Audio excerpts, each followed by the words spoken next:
What's up? Hey, how's it going? I'm good. I got nervous the first time I jumped on. I didn't see you. I was like, oh my God, she Yeah, stood me in. pressing buttons, and I was like, oh crap. Anyways, No, no. So, first of all, thank you so much for taking the time to do this. I really appreciate it. absolutely. I'm honored. Appreciate it. Definitely.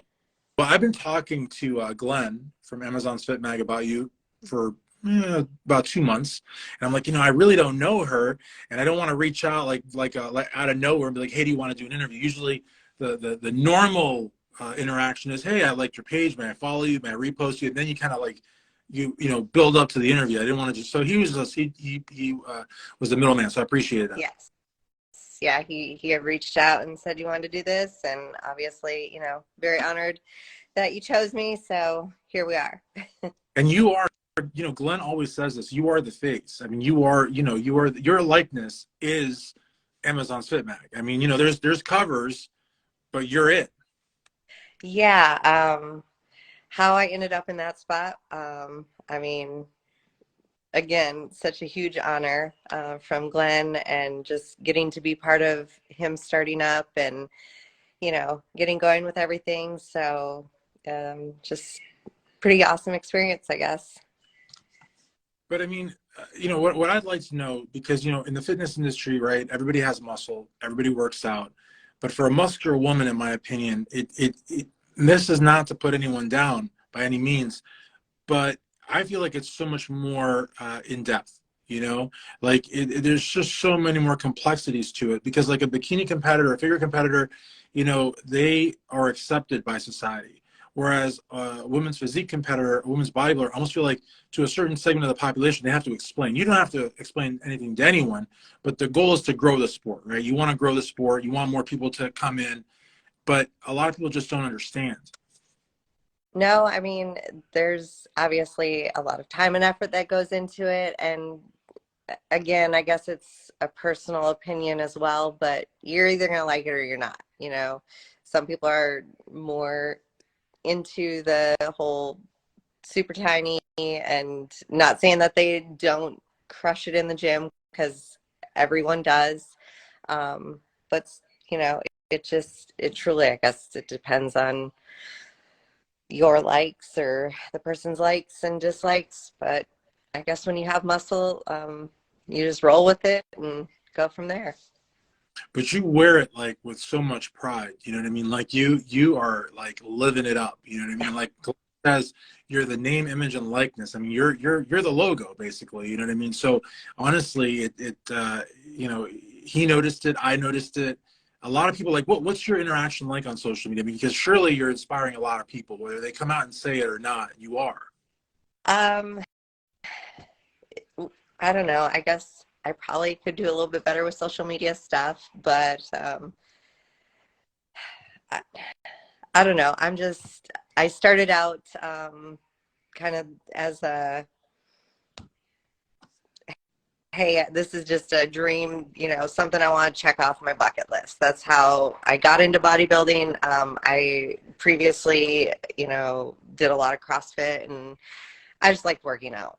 That's really what it boiled down to. But I always had this in the back of my head, like, hey, I want to try it. And I did. And obviously I stepped off stage, um, and I was hooked. It's like, there's no turning. Right. I mean, you told me beforehand that we just had a couple of exchanges, but you said that you love to talk and you're very chatty. But at the same time, I find that you're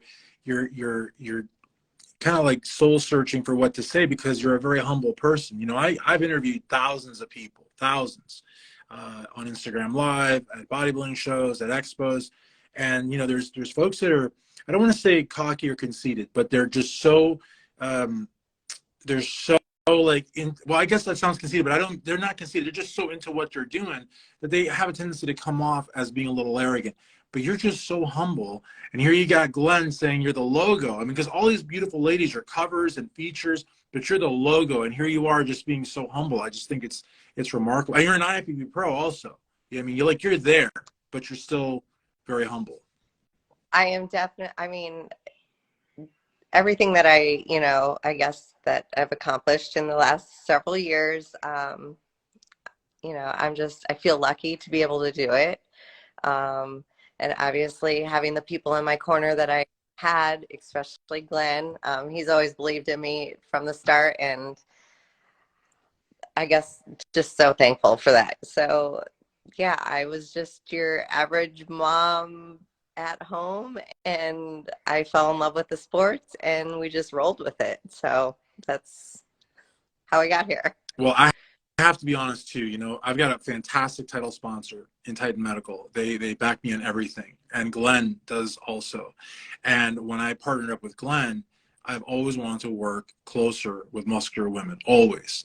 And it brought me so much happiness that Jake Wood bought the Olympia, being that he is such a fan of muscular women, being that he knows how to market muscular women. And I think of Jake and I think of Glenn as two peas in the same pod, in the sense that they get it and they believe in muscular women, you know what I mean? And so many people in years past didn't. And so they were saying, oh, this is not popular. It wasn't popular because they weren't marketing it. Now that they're marketing it, like, it's selling like hotcakes. And so I think it's just so great that I'm able to talk to a lot of muscular ladies as a result of my partnership with Amazon's Fit Mag. And I think that what you're doing is amazing. And so I want to talk a little bit about your family. And that's something that you should not talk about on social media. So but I just want to, I'm curious, you said you're a mom. What kind of support do you have from home and from like your friends and your immediate and distant family? Because I would imagine that that's important to you. Yeah, that's no, I can talk about that all day long. Um, Between the hubby and my kids, I've got my twin boys. They're 17, and yeah, they just they're great support. Heck, both of them get up in the mornings and go to the gym, even now, and so they're my world. I And was, yeah, the I was hubby gonna, is right along there with them. He's always supported this since day one, and even before. And he's done, when I go on a cut, he goes on a cut, and I couldn't ask for anything better when it comes to that. Now, like you know, my mom and brothers, they're very supportive, and they think it's amazing. But every time I do go home, it's, hey, here's a cookie or something, because they're all back in the Midwest, and everything is butter and whatnot. But they're great. They support it, and they think it's pretty awesome. I was gonna make a like a little joke, but like I didn't want it to backfire me when you said that you had 17-year-olds. I was say, did you adopt them? And people were like, what? What did he say? Because you don't look like you're old enough to have 17-year-olds. You know what I mean? Or even 7-year-olds. So it's crazy though, because I always tell, I don't do very much contest coverage anymore, but Masters Nationals in Pittsburgh, I would see ladies that were 50s, 60s. And I know some may think this sounds weird, but I even saw a couple ladies in their early 70s. I kid you not, they look 20 years younger, easily 25 years younger. You know, when you're looking at a 60-year-old woman who could pass for 35, and we're not talking lights, we're not talking filters, like not moving stuff. It's mind-boggling. We're not talking Botox either or plastic surgery. It's just muscle. Muscle has a rejuvenating quality that's undeniable. Absolutely. Absolutely. So, yeah, I appreciate that. Kudos to you for thinking that. So, For sure, we'll roll with that. for sure. And I think it's so important. Let me ask you another thing. So I'm just kind of assuming, you should never assume, but I'm assuming your husband is not a competitor. He actually has been on stage twice now. Okay. Um, yeah.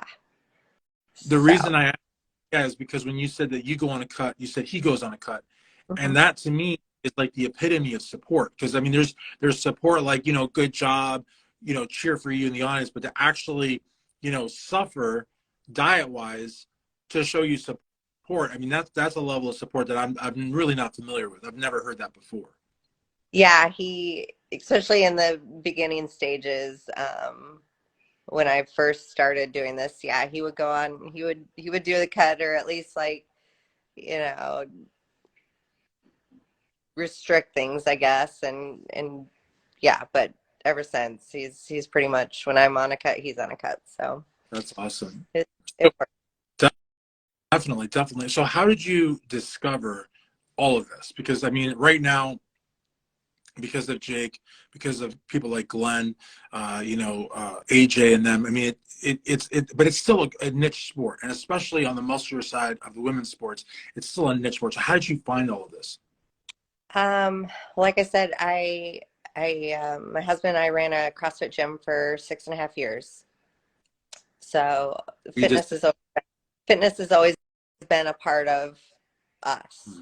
Um, and we had a really good friend that was one of our coaches, and he grew up, I guess, with bodybuilding and knew a lot about it and all that kind of stuff. Hey, Blake. And he kind of, I told him I wanted to do a show, and he's like, "We'll do it." I was like, "All right, let's go." And he actually did the same show with me because he had done shows in the past. So we kind of trained up together a little bit. And then, I mean, we gained a really great friendship out of it. And yeah, so I credit a lot to having him push me into it and just giving me, I guess, the whatever to go after it. So motivation is something, the inspiration. And it's interesting too, because when I was doing more contest coverage, and I'm actually going to jump into it again with the IB Physique America, and I think we got Tim Estelle here, who's a Virginia chairman, and then we have Rich Siegelman for Maryland, and Brent Jones for Kentucky. It's not a new organization, but it's a newer organization, and I'm just going to just dive in. But anyways, I remember the CrossFit community being very, very tight. And I remember trying to do interviews, and I'd be like, I'm a bodybuilding journalist, and I cover bodybuilding shows. And they're like, it was almost like they didn't care. And it wasn't that they were mean people or anything, but it was just very insular, like very, very insular. And unless you were, it was kind of like powerlifting in a way also. And maybe, I guess, bodybuilding, arguably. But it was just blowing up, Teresa. I mean, because you had a gym, so how did you, do you still do CrossFit, or are you strictly physique-based sports now, or what?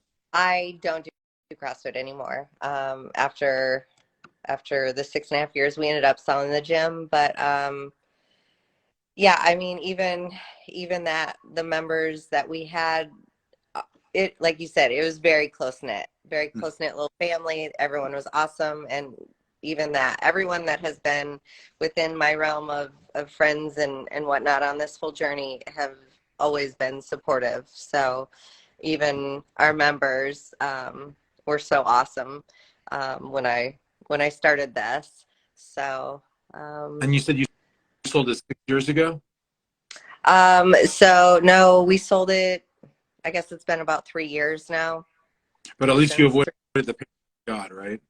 Yeah, we we got lucky, and right before that all kicked off, we actually sold it. So Good. but yeah, that was Yeah, lucky on our parts for sure. But it's still up and going, and from what I know, they're doing great. So that makes me happy. that's fantastic. So what I'm curious about too, and I would love to do a follow-up interview because I want to do like two or three, like I said, if that's okay. Um, Yeah. is your mindset, and people sometimes ask mindset questions because they sound fancy. I legitimately am nosy and I'm curious. Um, is your mindset different when you're shooting, say, with Glenn than it is on stage? Or is it the same? Or are you what's the zone like from modeling to competing? Oh yeah, that's completely different. It's very much like right now, I won't lie, this makes me a little nervous because I don't do well with interviews. But yeah, when it comes to stage time, I just feel like that's like home, and there's no there's no issues up there. It's just you get up and you do your thing, and you work so hard. How many months on end you work to get up there, and that's my favorite part. So I mean, it's all my favorite part, but um Somebody's asking, who is Glenn? Glenn is from Amazon's Fit Mag, and we've worked with him, and he sponsors Strength X. He's awesome. And so on stage, it's like you feel at home then on stage. That's pretty cool. I do. I don't know, between the spray tan and the lights and getting up there and just flexing. That's it's so much fun. Now, when you're up there, and I'm really, really like, I'm really picking your brain here, but when you're up there, do you acknowledge the fans and the judges, or are you just like up there by yourself? I would say I'm just kind of up there by myself, me personally. I mean, I know the judges are there. People I don't see. We're just thinking about doing my thing and having fun. That's where I'm at. Definitely. And then what about backstage? Like the moments before you take the stage, are you like listening to music on like AirPods, or are you just like what are you doing back there? Because I mean, sometimes like competitors have to wait a good chunk of time back there, right? I would say I'm just taking everything in. I mean, definitely from the time that I started doing, a couple of the amateur shows to doing pro shows, it's different. It's Yeah. definitely Well, um, the stakes are higher at the pro level, I would say. hmm hmm But again, I guess when I was there, competing and whatnot, just very lucky. Mhm. Getting to do something that not everyone does, not everyone's capable of. Um, as everyone knows, it's not a cheap hobby. No, So getting to that point and being able to do that, I feel I feel like I've just been lucky. Hmm. absolutely. So let's see here. Timosol said 100% agree. It's overwhelming, calm slash peaceful feeling. Yeah, a lot of people on stage, like they just really, I feel like everything that leads up to the stage, I'm just waving at people like the hair, the makeup, you know what I mean? The tanning, all of that's like the buildup. Once you get on stage, everything's done. Like everything's, you just enjoy that part of it, I would imagine. Yeah, because I mean, what's the point in doing it if you can't enjoy it? Exactly, exactly. And now, Seth Jordan, what's up, man? Now, do you actually sleep the night before, or is the adrenaline so like, you know what I mean? Like, It depends. It depends on, do you have to get up and do a check-in? Do you, it, that all depends. yeah, I've noticed that at some shows too, like the hair and makeup appointments are usually like 3 in the morning or 3:30. It makes it kind of impossible to get a good night's sleep. But yeah, I think sleep is so important. But I also know from covering so many shows that people are just so wired that they just figure they'll sleep, and they won't even sleep the day after. They won't even sleep the night of the show because then you eat everything in sight. So they kind of like put sleep off for like a week almost, as unhealthy as that sounds. Oh no, I'm a sleeper. Like I will take I will take as many naps as possible. So yeah, that is usually not an issue for me. Gotcha, gotcha. Now, do you self prep or do you work with anyone? So no, I do not self prep. I've worked with several different coaches. My last one was Shelby Starnes. Mhm. So worked with him. All the coaches I've had have been great, you know, stepping stones, I guess, in my experience here. And I mean, each one has kind of built off the other. So um, have nothing bad to say. I've been just lucky that I got to, experience different ones along the way and just kind of learn from that. So right now I'm not actually working with anyone. I'm Keeping your options open. keeping my options open. I like that. Yes. Yeah, but I think that the way that you answered that, and you're a pro because you earned your pro card, but your answer was very much that of a pro, if that makes sense. Because you should never trash a coach. You always keep the door open. You never know, you might work again in the future. You know what I mean? But I also applaud you for keeping your options open because sometimes I'm a big believer in loyalty, but when you're talking about a coach-client relationship, you've got to be selfish. You've got to put yourself first. And it sounds like you work with some amazing coaches. Have you worked with a coach where you just gel 100%? Maybe, maybe not. And if you haven't, then nobody can fault you for keeping your options open, Right. I mean, it makes such a huge difference, with a prep and just feeling comfortable with that, because it becomes a relationship. Um, so yeah, I mean, as of right now, I've had a lot go on this last year and a half, I would say, and I'm finally back at a point that I can honestly say I miss everything. So um, we'll see where it takes me here. Absolutely. And it's good in that position too. It's good that you were able to take a step back, take care of, like life, whatever that is. It's different for everybody. And now you miss it. You want to come back. You're coming back on your own terms. I think a lot of, not to preach on a soapbox or anything, but they compete to the point of burnout. Even if their whole world is unraveling around them, they just don't stop competing. And to each their own. Yeah, I mean, and it's not healthy at that point for anything, any of the situation. And I knew that kind of um, this last year and a half, last 2 years, I guess. I lost my dad, and that had a huge, impact on my life. Not saying that I couldn't handle it, but I knew what was best, I guess, for me and my family. So that is moving past that is one thing. And then just, family life in general. Had some health situation, nothing horrible, but I had surgery last July, had my implants taken out. So that's a whole nother thing, but just getting healthy and being, because we all know you have to mentally be in this game in order to even want to play. So we're getting back to that point, and we'll take it from there.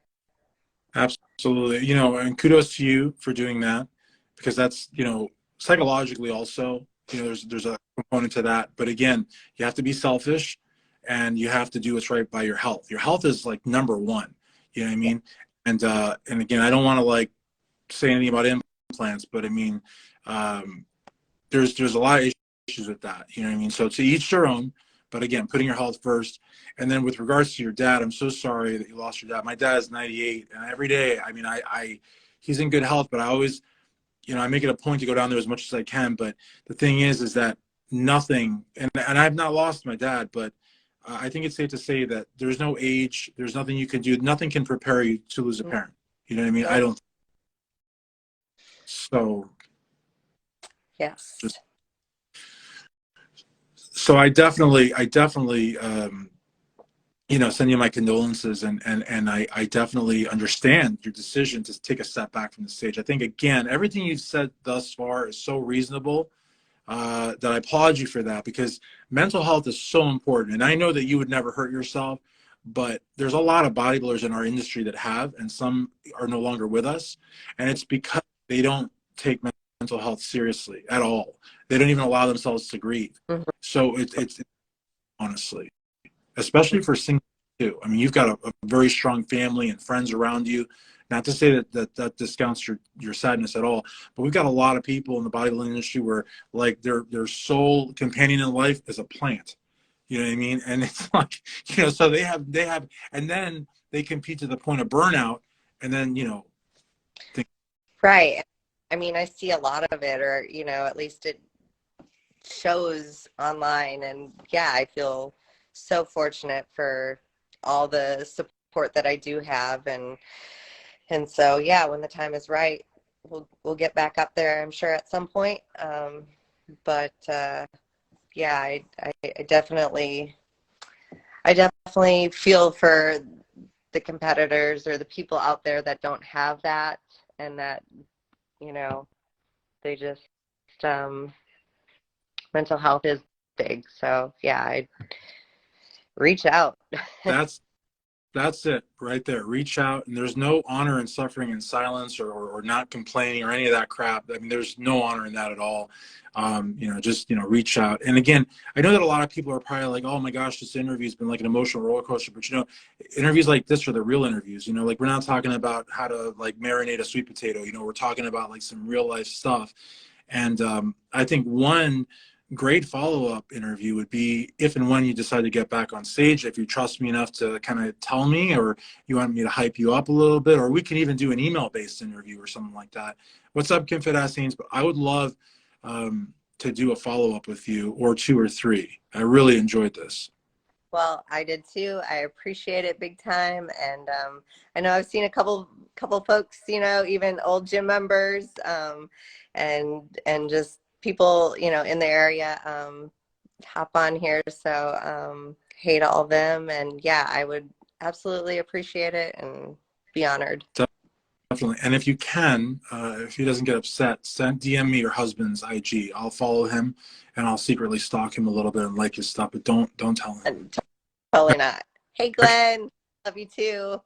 Well, thank you so very much. And again, if and when you decide to compete again, or if we can do this in 2 months just to do it, I would love to. Okay. Absolutely, I appreciate it. Awesome. Thank you so very much. For IFB Pro, Teresa Motta, Christian Duke, StrengthAddicts.com. Thank you. Bye.